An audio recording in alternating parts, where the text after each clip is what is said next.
Justice for the Uhuru 3. Statement by Freedom Road Socialist Organization. On September 12, 2024, 3 leaders of the African People's Socialist Party, APSP, and the Uhuru movement were convicted on the charge of conspiring to act as agents of the Russian government within the United States without prior notification. The charge carries up to 5 years in prison. The jury found them not guilty of the charge of already acting as unregistered foreign agents. The 3 Uhuru leaders convicted are Omalia Shatella, Penny Hess, and Jesse Neville. Augustus Romaine Jr., a former leader of APSP, was also charged and convicted. We, the Freedom Road Socialist Organization, condemn this verdict wholeheartedly and view it as a grave injustice and an attack on our social movements.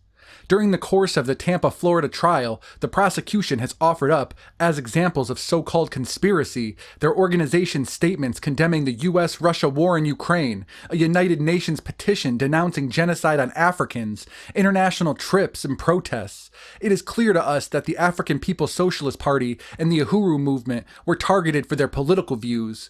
The entire proceedings, from the FBI raids to the convictions, are an attack on our First Amendment rights to criticize the projects of U.S. imperialism, the U.S. wars, coups, interventions, and the U.S.-backed Israeli genocide taking place right now in Gaza. The case aims to set a legal precedent for criminalizing free speech and any acts of international solidarity or communication with activists in other countries could henceforth bring anti-war organizations under fire. The APSP and the Uhuru movement are organizations led by black socialists, and they were convicted by a jury that had no black people on it.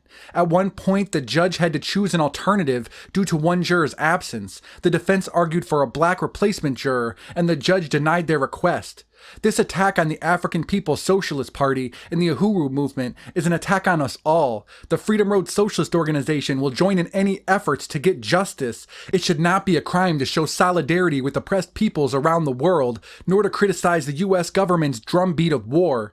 This trial was not the first witch hunt directed against the anti-war movement, nor will it be the last. We will fight for the defense of our social movements. Justice for the Uhuru 3. Overturn the conviction. Solidarity is not a crime.